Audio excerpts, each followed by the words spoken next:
He told those stories. Of course, he was really famous for this, dealing with death being so close to him. And as he met his final test and his journey onwards, I feel like he's smiling and laughing and looking at us and just really wants us to continue to have a good time and celebrate our life every day and give thanks for the blessings that it is to live on Maui and have this community and continue to live in truth and live in love. That's who Jitendra is to me. So like a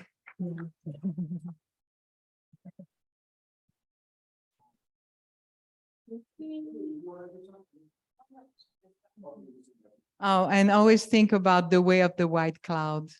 I try to practice this song. It's got a very, very wicked rhythm, but it's a beautiful song.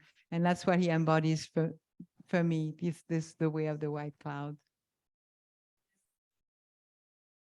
If I have some backup, yeah.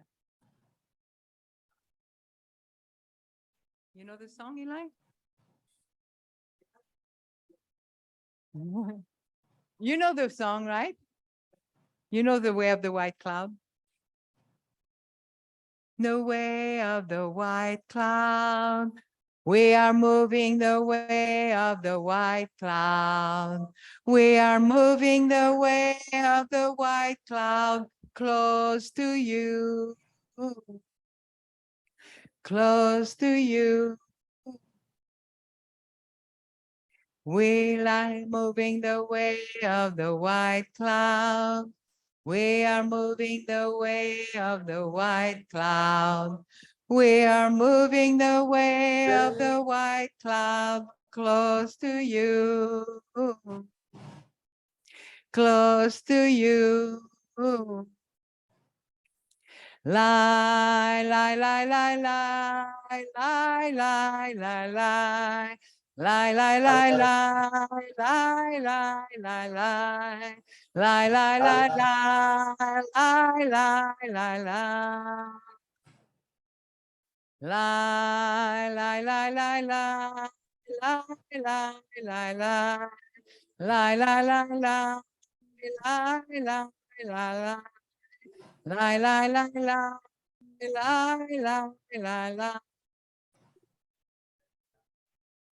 All right, thank you. You want to speak?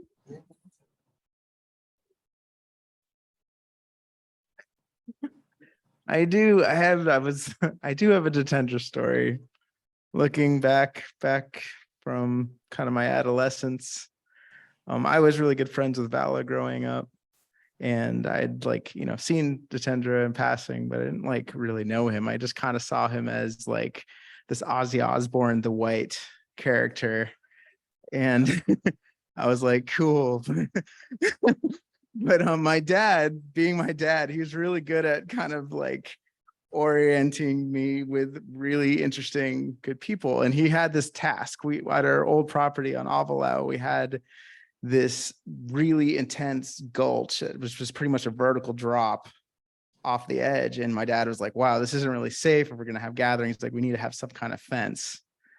And we don't want people wandering into the dark and falling into the gulch. And so he had this, basically he knew Jitendra was a woodworker, and he's like, hey, Jitendra, can we build a fence here? And Jitendra was like, sure, maybe we can use all this strawberry guava. He just used the natural strawberry guava to weave this fence. It was very organic, and it even had benches in places. It was very cool. It was a very non-traditional fence. But in either case, it was my job to help him on this fence endeavor. And so me and Jitendra had a lot of just one-on-one time, and I got to get to know him a little bit. And yeah, he told me about his travels in India and how he'd spent a third of his life there. And I was like, wow, what's it like? And he said, there's so much suffering and pain, and everyone's sick, and there's shit on the road, and there's dead bodies everywhere. But, God lives there. And that's why I keep going back. And I love my years there. And it was such a poignant, inspiring experience to talk to somebody who, really chooses to see all sides of life, the dark and the light, and really find the beauty in it. And yeah, I don't know. He was a really inspiring man. I'm so grateful that I got to build that fence with him.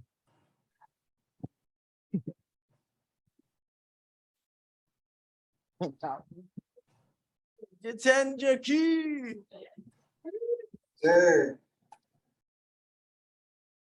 Wow, I'm really deeply moved by this beautiful circle of beings that carry Jitendra in their heart and have been beautifully woven into this sangha where we just have this loving devotion for this family.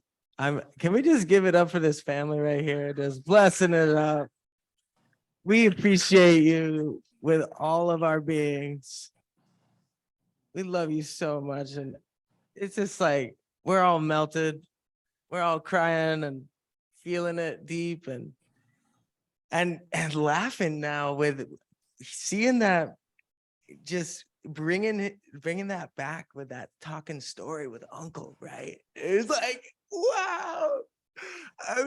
It was so moving and it brought me so much joy. It's just his presence, like, and I know that everyone who's hung out with him, it brings so much just exuberance. Like it's really alive in his walk, you know?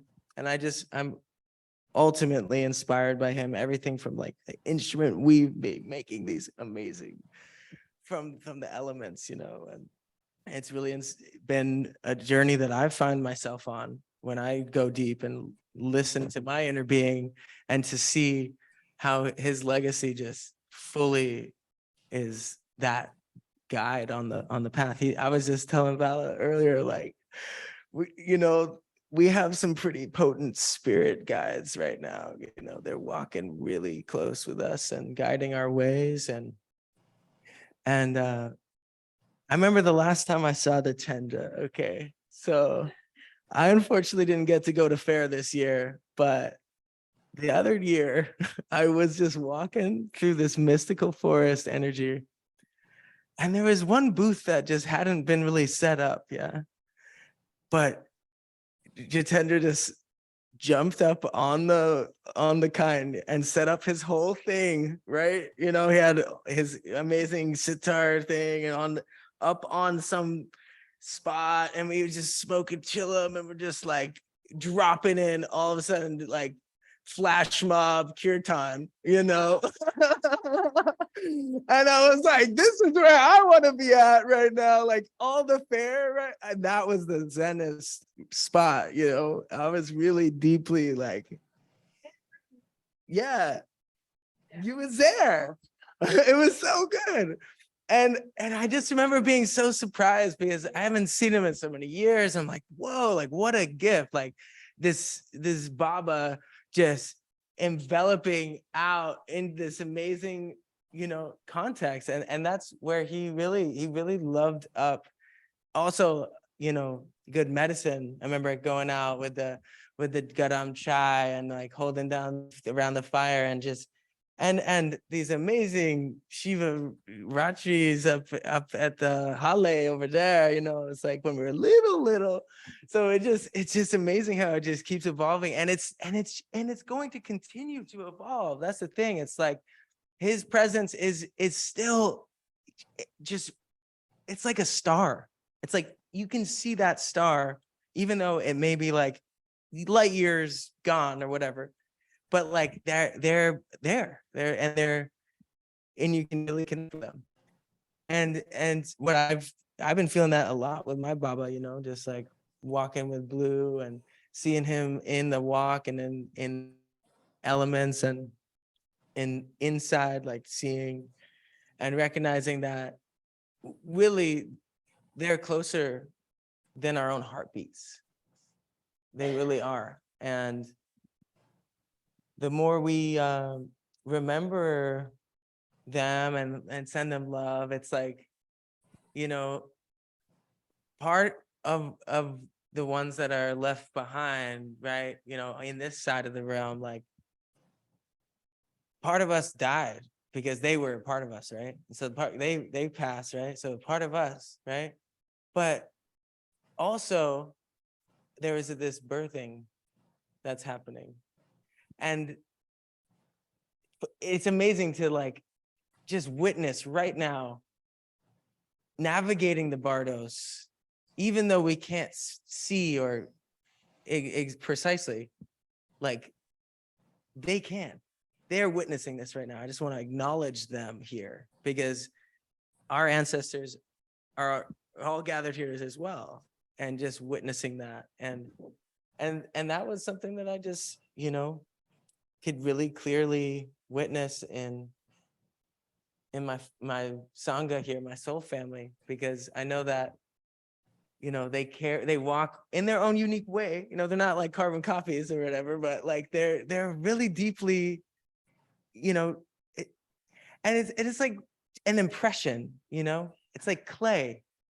It just, even if they, you know, not all of us are related to the guy, but he's had an impression on us in a really deep way, and in some way created a deep sense of ourself in reflection to that. And what a clear mirror, what a profoundly eloquent and equanimous kind of being to reflect with. And we're truly blessed to know him, really, and truly blessed to share in this circle, being here now today with all of our sweet fam from, you know, even connecting across seas as well. So that's, love you, Mindy. Respect, you know, thank you for gathering here in this way. And you know, I wanted to talk about this instrument because, and potentially share a little bit, but also share some of what I do as well. And so this is really interesting how I believe the story behind this is that my dad had this piece of medallion from his travels. And he said, you know, Jitendra, I really want to commission an instrument. I want you to put this on there. And it's funny, I actually saw this instrument in the video slideshow, like when they were kids, right? And he hadn't quite finished it. It was the thing. And it was kind of this anomaly because no strings would really fit on it. He made it like a really long neck, kind of like a tambura. So it was like but then he put a fretboard on it. So it was like this kind of playable tambura. And he kind of told me, you know, I think it's a bass. And I was like, okay, I don't know what you know. And so I put some bass strings on it. And I think they're actually cello strings, if I'm not mistaken. And then, and yeah, I'm like still discovering what it's about, you know. And it's a pretty auspiciously opportune time to revive it, because for a long time it just didn't have strings because we couldn't find strings long enough. So I had to like just fucking Jimmy rig it. I just like took a string and just made my own like attachment thing just so I could make it work for this occasion. So I hope that you enjoy it as well. And I'm gonna play a little bit of it. And I don't know, would it be best to go through a DI through the system? Yeah. Here, I think there was a DI over here. Did you grab it? Okay. I'll just go through the system. Yeah. It really needs a lot of gain is the only thing. It's like kind of like bass amp gain is what it needs. Yeah, I know, right? Okay. I kind of want to plug it in the bass amp, to be honest. Is that weird? Try it out. These are big speakers. Yeah, okay, let's do it. Let's try it. Let's see if it works. Plug in. It's definitely low gain. It's like it needs some kind of boost. So crank it.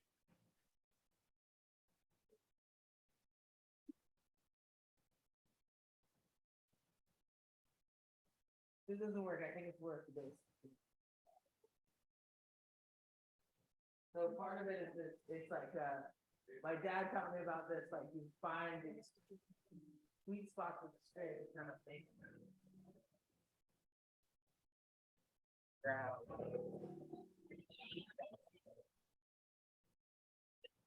It's kind of neat.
Yeah.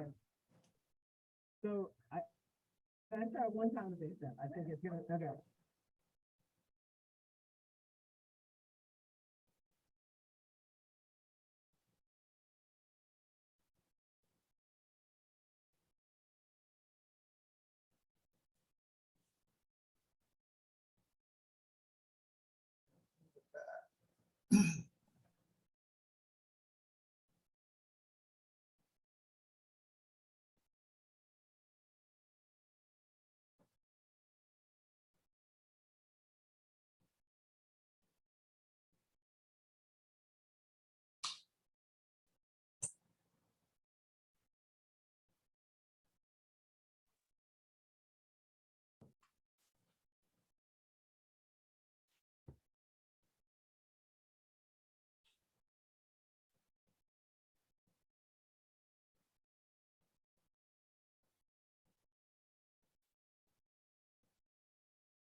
Anyway, so yeah, thank you for giving me a chance to play it.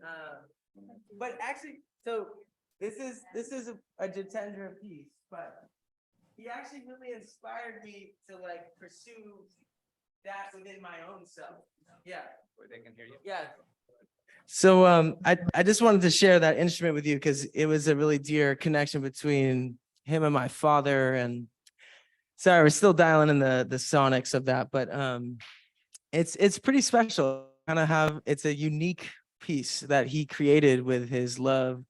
And it's like somehow this like physical collaboration somehow between him and my dad. So that was a pretty special flow. And I just wanted to speak to this idea that Jitendra inspires to cultivate that sense within ourselves, right? So as when you see somebody in their activation of their creative gifts, you know, it's like, okay, like what is that for myself? And that is something that I've really been diving in deeper with this thing called the waka. And this is my family, we've been working in clay and a long time, yeah. And since we were kiddos. And so the waka is this sacred vessel that essentially originally in the temples of Chavin, the whole temple was a waka. And so they refer to the ruins as the wakas. And so when I'm working with these clay beings, it really takes me to my ancestors. So in this way, I'm going to bring this frequency in right now that is essentially going to, welcome them here with us. And that was what I really wanted to do with me speaking up here, was just to acknowledge them, because I feel like I can see each and every one of you, and I can hug you, and I can say, good to see you.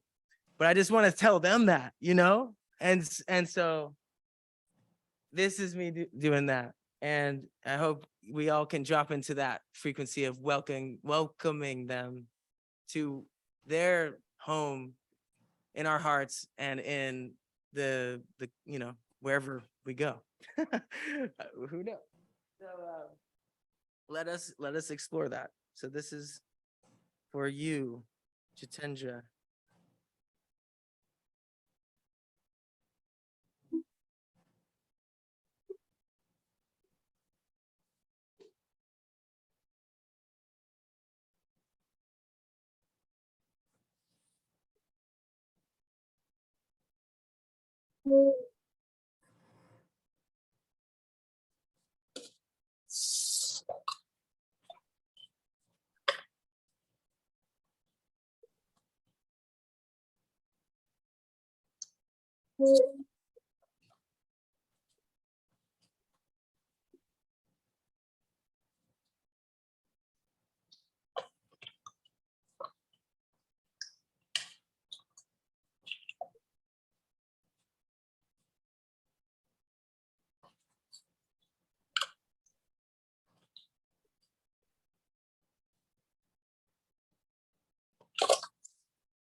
Thank you. And yes, to that forward, may we be true to ourselves, like Jitendra, a really special gift of a human on this planet, and really amazing family that continues on. And thank you. Yeah, together. Bless.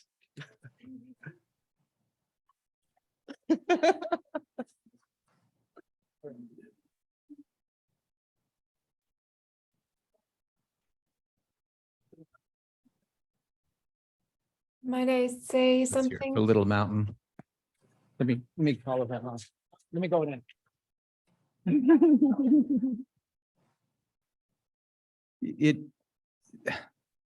The picture of that well to me, it's like, there's earth nagas, there's spirits in the water deep in the well. And he was so close to the Ganga River and, Hawaii with the water, and so living on the Ganga River and the water spirits. And so it brings me this feeling like, when it's time to go and the water spirits look up and say, okay, it's time for you to come down here and we're going to embrace you and hold you. So one hand, it's a tragedy, and on the other hand, everything happens for a reason. And so what could that have been, that he would have fallen through these rotten boards into this deep well on his land? And although I don't have the whole story, I can just imagine, like he was talking in that story about your last moment. And do you actually say, okay, this is it, I'm done, and I'm going to release and let go, and this is my final moment, and surrender? Or do you fight it in anguish? And so I'll never know exactly what that was, but listening to that story really brought that piece up for me. And what it would be like for those, Naga, earth, water spirits to invite him in and bring him down in and send him off in that way and deep into the hole in the earth. So hearing that story really kind of brought that feeling up for me to like, what does that really mean?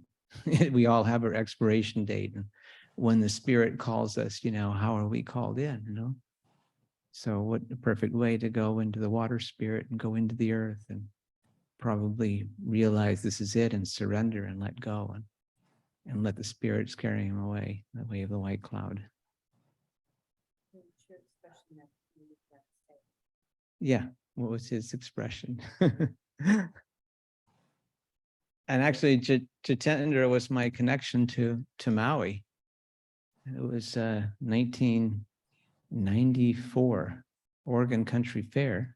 And I walked into this at nighttime, this incredible chai kitchen, where there was like lutes and harmoniums and sitars and, these incredible beings playing music there.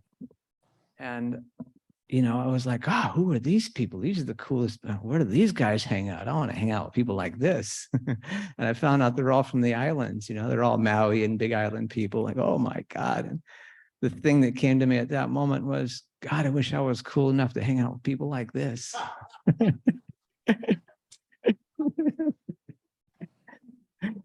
And then I met Amrita, and I got swept away on the whole thing. And she invites me to Maui, and here I am 26 years later.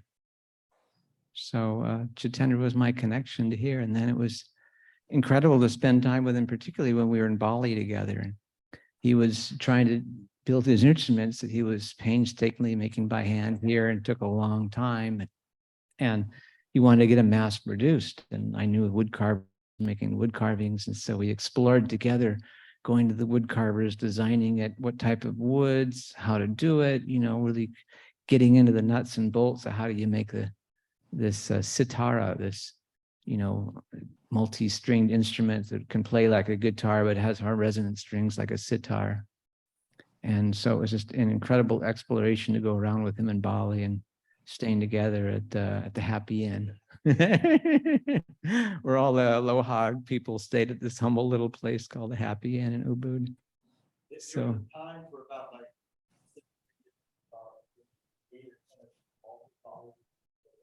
we all go at the same time.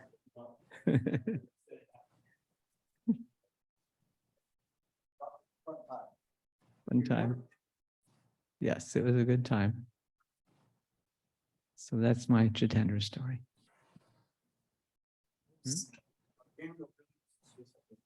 One more time? Oh, the wedding, yeah. I don't know who was at our Satya and our wedding 20 years ago at Camp K and I, but he did an incredible Agnihotra ceremony as a part of the wedding. And it was, it was about your relationship to yourself, your relationship to God, your relationship to the others, and in the fire ceremony of throwing the rice in the fire. And it was a really deep moment. Part of me wanted to recreate the fire out there and put them on the screen and have us all do the Agnihotra ceremony together. But I don't know if we could pull that off, but maybe another time. But yeah, maybe the ashes moment. Can you hear me?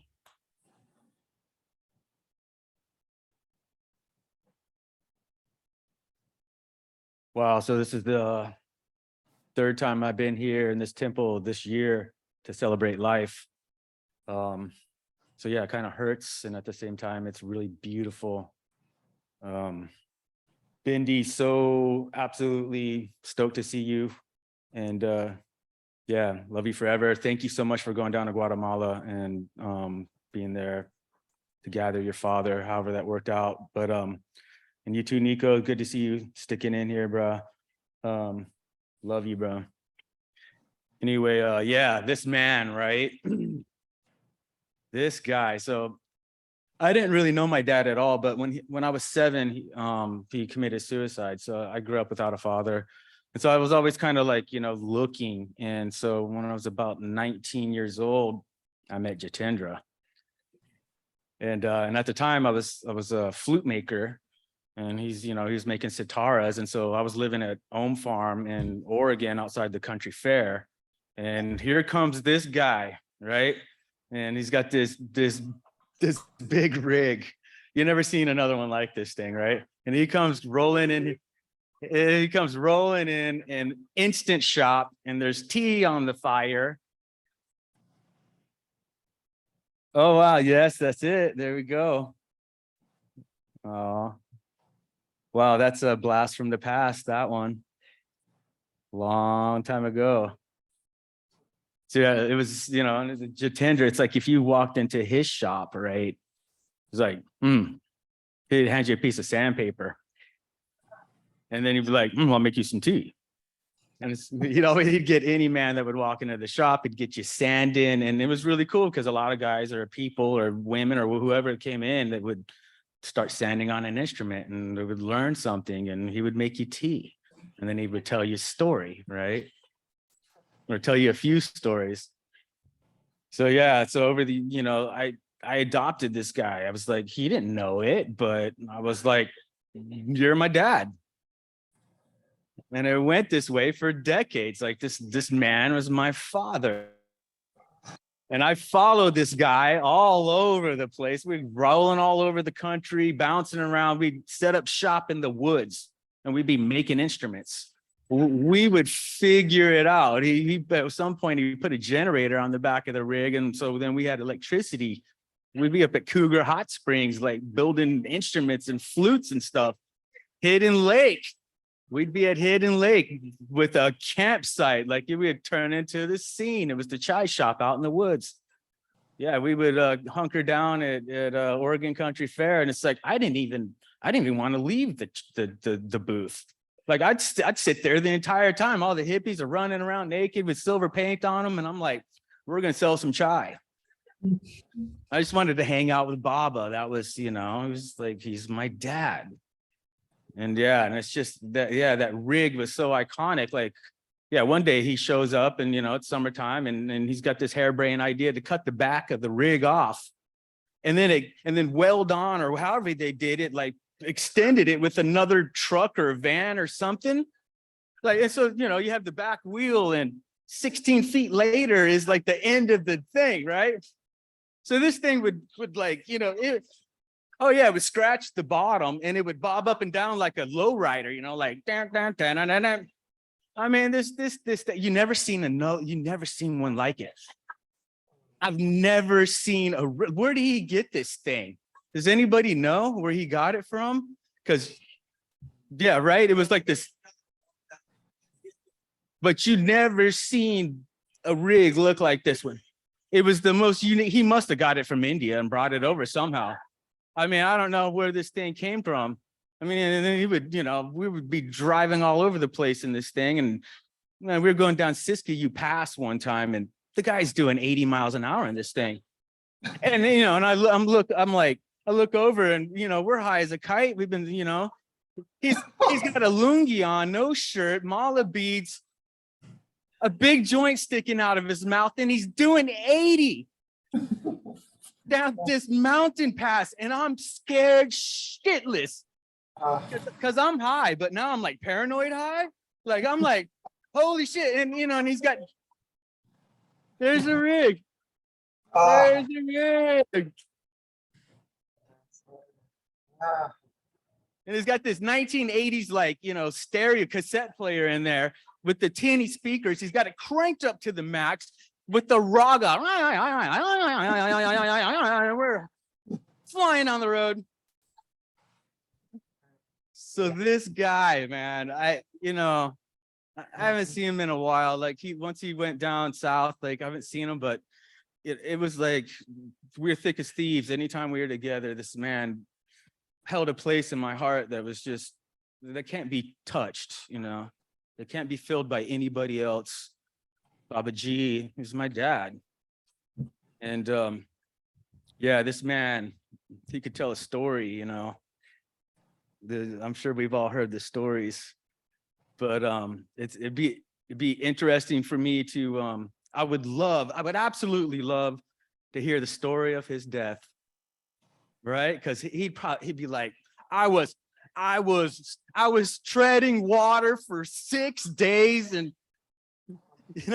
like it would have been like the greatest story of all time, his end, his departure from this plane. So one day I'll get to hear it. I love you guys. That's a good one.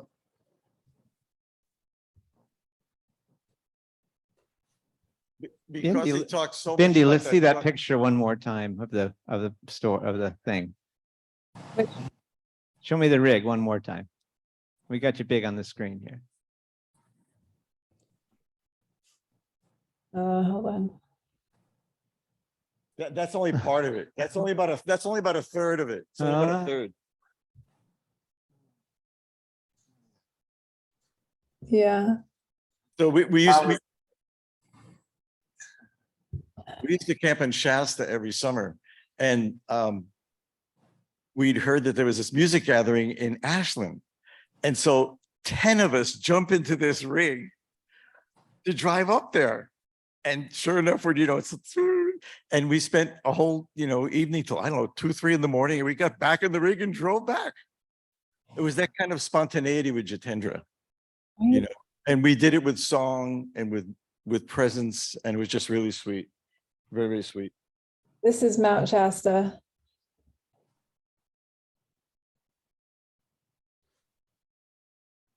So I thought of a couple of stories, hearing everyone's stories, and that's kind of what I thought would happen. I didn't really want to start off with anything, but I know all you guys' amazing stories has like brought up a lot, and a lot of great, amazing, wonderful memories for sure. I thought that was my house. I thought that we lived in an RV, and then half the year we would stay at our actual house, and I was like, whose house is this? But that was our house. I have some memories in that house, but speaking of like water and my mom, she brought up the story of me being birthed. So I was birthed in a bathtub, and my dad, he pulled me out of my mom, I guess. And I wasn't breathing. I was like blue. She saw it. And the midwife, or I don't know whose idea it was, but he slapped me on the butt, and I started screaming super, super loud. And I really haven't shut up since. Like, I have not shut up since. That's why I wanted to let everyone else talk. It also, another time, like speaking of Hidden Lake too, I remember being at Hidden Lake with Bindi, I think, and there was those hot springs where it was clay everywhere, and you'd be sitting in the hot springs, we'd put clay all over our bodies, and that's cougar. And I want to go back there so bad. But we were at Hidden Lake one time, and I was like 2, I think. And I kind of fully remember this. Like, a lot of my memories I fully remember from before I was 3 years old, like up at Shasta. I remember being absolutely a baby. Being an infant. I remember touching the water, and I was like, it's so cold. But down at Hidden Lake, everyone was cruising, they're hanging out, like playing music, everyone's naked. But I guess everyone was, oh yeah, that's me. Yeah, That's Hidden Lake. but I one time decided to, I guess, just like walk off, because so sketchy. There was some houseboats, but there was also just like planks of wood with just like a couple logs underneath, and we would just raft on that over the whole entire water, just like 13 of us or something like that. And one time I just walked off the water and just plopped right in the water, and Dad was the only one who saw, and he grabbed me by my hair fast enough and ripped me up out of the water. And I bet I was crying and screaming too then, but that was like, I don't remember that, but everyone tells me about that experience, and thanks for saving my life 2 times, I guess. Maybe a couple more, but we'll see. But yeah, all your guys' stories mean so much to hear. And he was yeah, like I said before, there's no one else who I'd rather have be my dad. And yeah, thank you all for being here and loving him. And yeah, love you guys. I love you.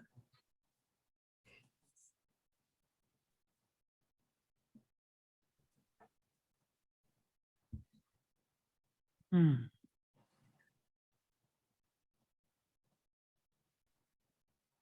Hmm. What a gift. Such a gift to be here in this temple with all these woven hearts and this masterful storyteller with so much humor. Oh my God, what a kick that was to see, him tell that story. Thank you, Solomon, for finding that and sharing it here. And to bring his spirit so alive in his heart, his humor. 94, I guess it was, the Oregon Country Fair. I went there following and helping Tina Malia and who else was there? So many people. And we went on this trip to Oregon Country Fair. And before I met all of them, I was in San Anselmo living in Marin. And I went into this store. It was Jitendra's store with his instruments and his furniture. And that's the first time that I had met Jitendra, was in San Anselmo back in the day. And I used to go, every time I went by that street, which wasn't so often, I'd have to stop in because the storyteller would be so interesting. And his place, it's like, and he'd leave breadcrumbs for me, because that was where I met him first. And then I saw him at the Oregon Country Fair. And then I saw him here in Maui, and the trail of ceremony after ceremony, and opening up my heart in these different ways and different venues, and out at Ulapalakua, doing a Shiva Ratri. And that was just, and doing ceremonies up at his place in Olinda, and just, he was on, in the field of this past 25 years. So just to have his spirit and love and wisdom, and just the beautiful, pure man that he was and shared. Thank you for this, for Bindi and everybody just being here, just to witness how this love comes together for this family. So thank you.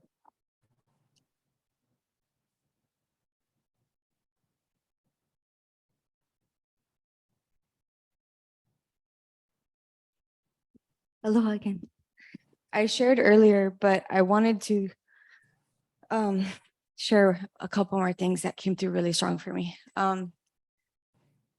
For our generation, being like the keiki of my father and my mother and Jitendra, you don't necessarily realize the auspiciousness and the power, the mana, the specialness, the essence of being children to these incredible beings that really came in with very specific contracts to support and build community from a very sacred manner. And my dad and my mom always used to talk to me about being in association to someone. So from the Vedic perspective, from Krishna consciousness and Shiva consciousness, to have association to Krishna is one of the highest opportunities in our incarnation, to hear the holy names be chanted while the baby is being created in the belly. And what came through really strong for me with Bindi and Bala and Gita and his beautiful beloveds was how honored I feel to be a part of the Sohana and in association to Uncle Jitendra, because my papa passed early on. And like, really, when I say that my dad and Jitendra were best friends, like my dad learned how to create instruments from Jitendra and went to India because of Jitendra.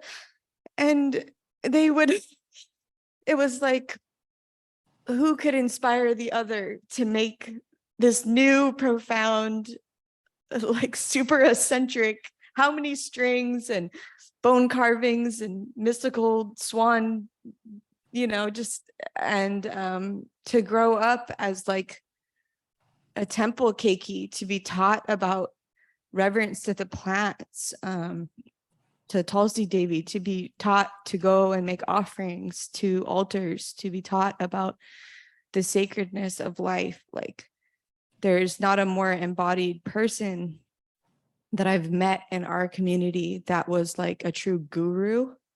Like, he really was like a guru. Like, everywhere he would go, people would just be like, who are you? I need to associate with you. Like, talk to me. Like, can I sit at your lotus feet and just learn about anything you have to offer? So, but in full authenticity, not, there was no like fluffiness. And it was so interesting because he really embodied like that, the Indian sadhu, but then he has an English accent. So, so it's just like such a mystic, like the embodiment of a mystic. And I mean, I remember being 5 years old and being brought to my grandma's house so that my mom could go to Oregon Country Fair and be part of these creations of making the most amazing, like the best chai. I'm sorry, we didn't do justice on the chai this time, guys. We're going to have to reinvent that one. But like, the chai that this man created was like the most authentic chai you've ever had in your life. You literally were brought to Vrindavan and to India, right? So I just wanted to speak to that. I feel really honored to be in association to this family and an association to the Vedas, to be taught about these ways and walks of life from a very young child, and to perpetuate that and to chant these holy names for my children. And yeah, like when my papa died, I really felt like Jitendra kind of like carried on that legacy for me. And so I give thanks because I feel like I'm getting to complete a really deep appreciation and honor for these two incredibly powerful and masterful men that were so committed to the spiritual path and so committed to bringing auspiciousness with their music everywhere that they went and with their instruments. And thank you guys so much for all of you being who you are and like the ways that you've impacted me and us and our generation. Like, we're really blessed to be your children and to have had parents that care as much as you do to do your personal work. And I just love Jitendra with all my heart. And I'm so grateful to have been called in to his Aina before he passed and to have that reconnection before he passed. I love you, Bindi. I love you, Bala and Gita. Aloha.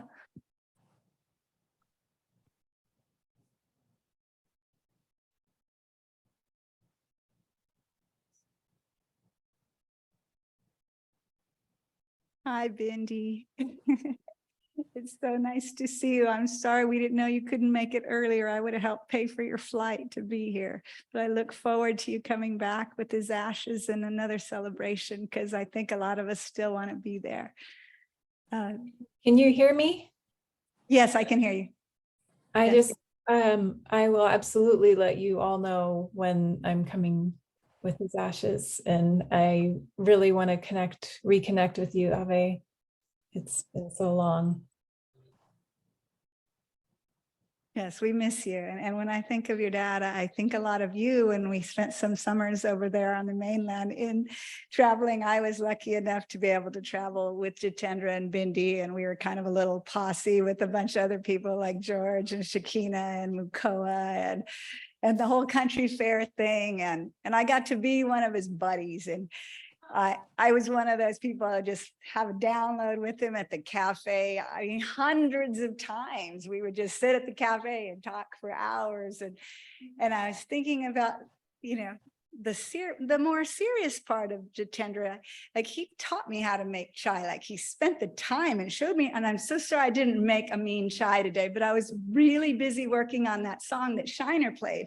And I was so glad that Shiner played it because I don't think I could have made it through without crying. I probably played it 50 times in the last 24 hours and I couldn't get through a single time.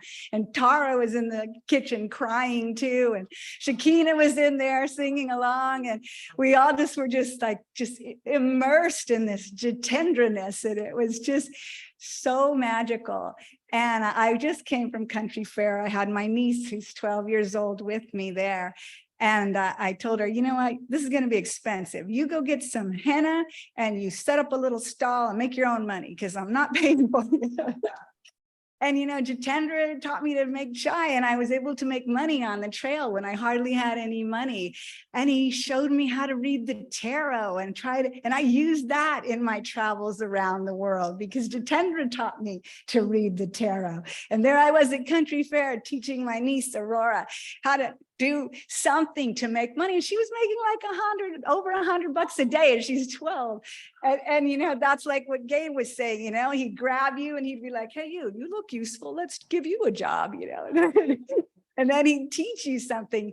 And it was always just emanating from him. Like, and you know, he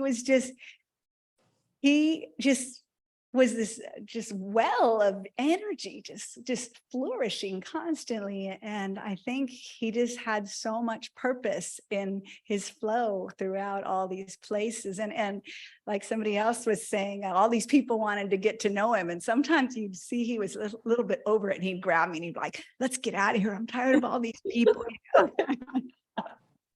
And I got to be one of the lucky ones that got to go hang out with him and just do nothing or talk about anything. And I felt really special by him. And I think that was partly what I was really remembering about him. Like when you'd have a talk with him, how his presence was, and how when you'd say something, he'd repeat it to you. He'd say that what you just said, he'd be like, yeah, and then repeat exactly what you just said. And then you'd start again, and then he'd say it. And that's actually a real psychiatry technique because he heard you and he repeated it.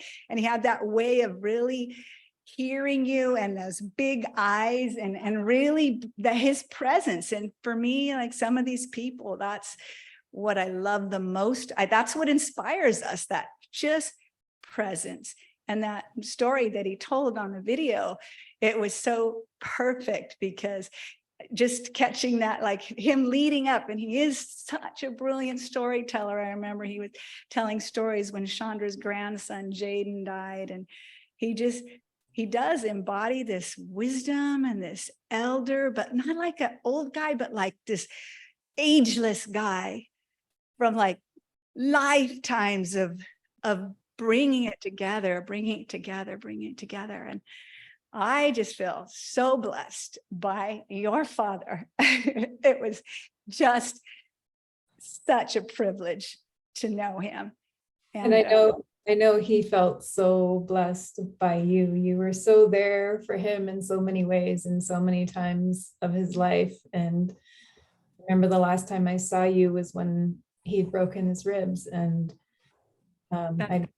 you had brought him, you had helped him in so many ways, massage and food and things to help with the pain.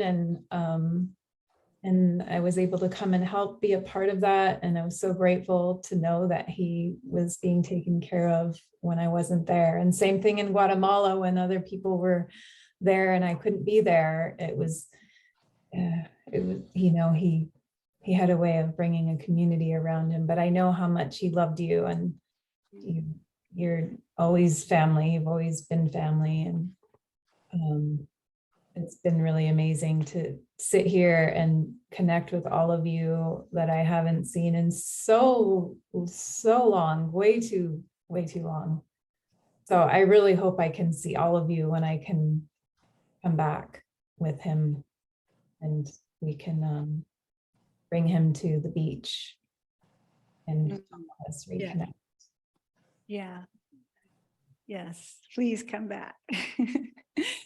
One last little thing. I remember it was my birthday because I'm in July, my birthday, and we had been running around and doing stuff and we were busy and all. And I don't know, the day kind of went by fast because we were always driving for hours and hours. And then it kind of was like a non-birthday, but at the end of the day, Bindi and Jitendra had bought me this dress and they wrapped it up in a present and they gave it to me. And you know, they took the time, and Jitendra was like that. I know he sent Bindi to go get a present for me, you know, and he takes the time to care about you. And I remember that. It was very special to me. Remember that dress with the woven like little patches on yes. it.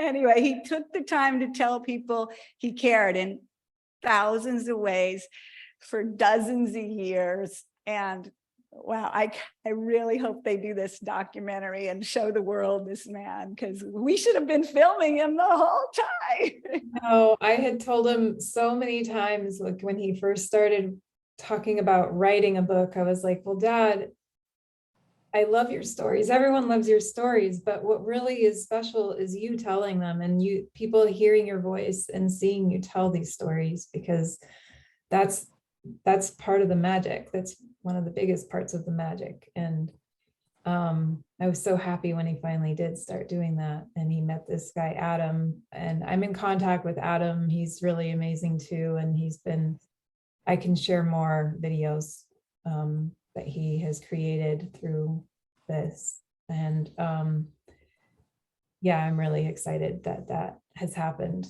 to preserve him, preserve his memory, preserve his stories. Because I don't know how many times in my life I look for my dad and I find him and there he is, and he's usually got a crowd of people in front of him while he's telling a story. And no matter where it is or what setting it's in, people are drawn to him. So I will share those stories that have been filmed, and I look forward to embracing all of you. Yes, us too. Us too. Thank you. Love you, Ave.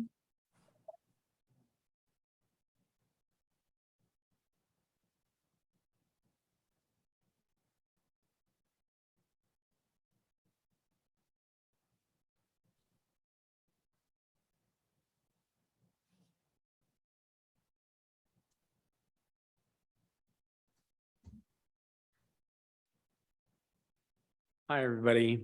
My name is Keone, and I would go on tour with Amma quite a bit. And this was the year when Jitendra was going into his sadhu stage of life. And he showed up in San Ramon at Amma's ashram. What's that? Oh, yeah. And he really didn't have anything. He had just given everything up and was just going on this tour with Amma. And it was interesting to watch him on this tour where he was just so vulnerable and yet so in his effulgence of stepping into this journey.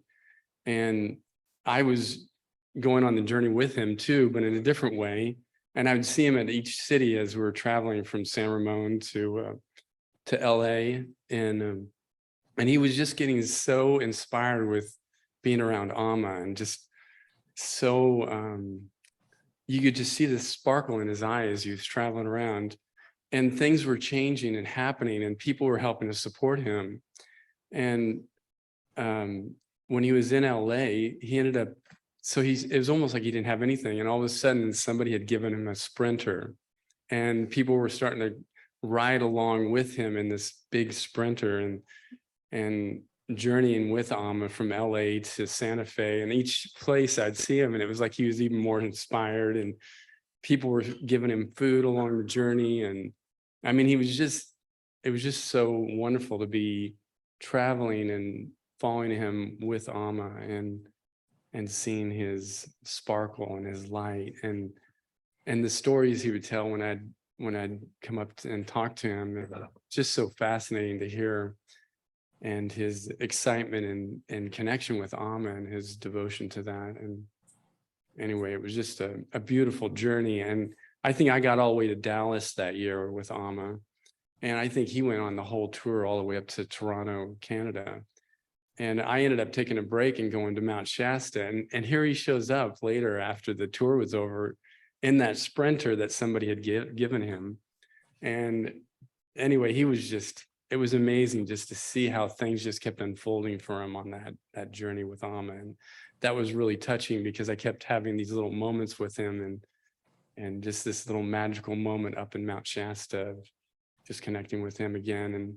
And he was just always in this beautiful effulgence of his like white robes. He always reminded me of like a Gandalf, this wise sage that had given everything up and just trusted in the universe that everything was going to be provided. And it was. He was so happy just driving the Sprinter around. And then others just jumping in on the Sprinter, and then others would go in a different journey, but he just kept going around. And it was like he had this little tour that he started himself. And anyway, it was just wonderful to be a part of his life. And I think that was right when you were graduating, Bindi, from high school when that happened. It's right after high school, maybe. Do you remember that? It was probably when I was graduating from college. Oh, from college. Okay, yeah. Yeah, and he after that came and joined me for a little bit in Colorado. Okay. Yeah. Anyway, great blessings to you and your whole family. Thank you.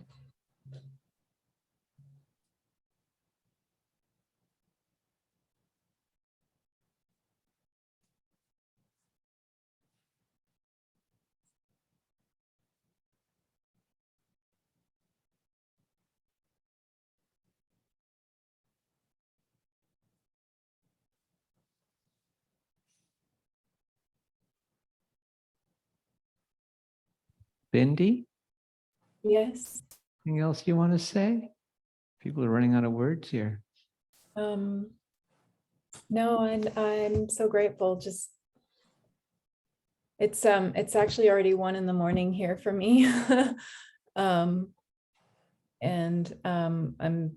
grateful that I was able to hear and see all of you, so many that are such a big part of my childhood and the best times in my life. I can never forget. And like Fawn said, it was, we had such a magical childhood, and it was so beautiful and created by this community, and you're all still here. And I wish I could explain sometimes to people the magic that we were a part of in our childhood, and our parents, like my dad and Dan, and I mean, all of you, Tiana and Sebastian, oh my gosh, and Kahala and Shiner and Daniel and Ave. I mean, just even though this is such a hard experience to say goodbye to him, this is also so beautiful to reconnect with everybody and to hear your voices. And I really, truly want to reconnect in person. And I can't say that enough. So thank you. And I understand it's getting late there too. So I say mahalos and farewell, and until we see each other again. And I will keep everyone updated as best I can. It's a difficult process to get his remains taken care of right now in Guatemala. So it's my main focus at the moment, just to take care of that and bring him home to all of you. And yeah, I'm sorry. I'm just grateful and thankful for all of you.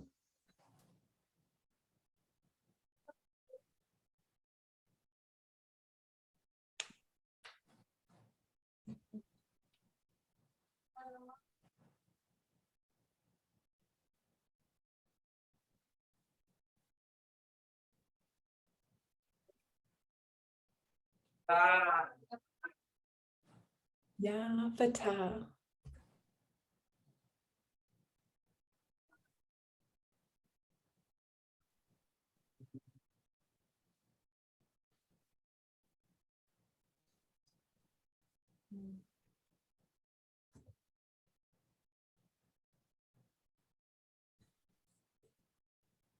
How about one more time right into this camera?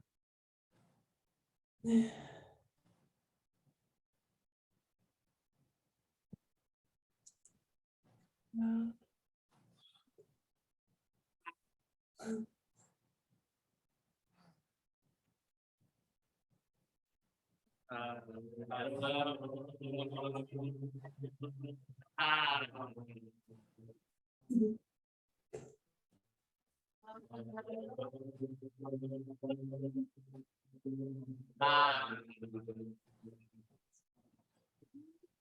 We love you, Bindi. We love you so much. I love you. Thank you. Good night. Night.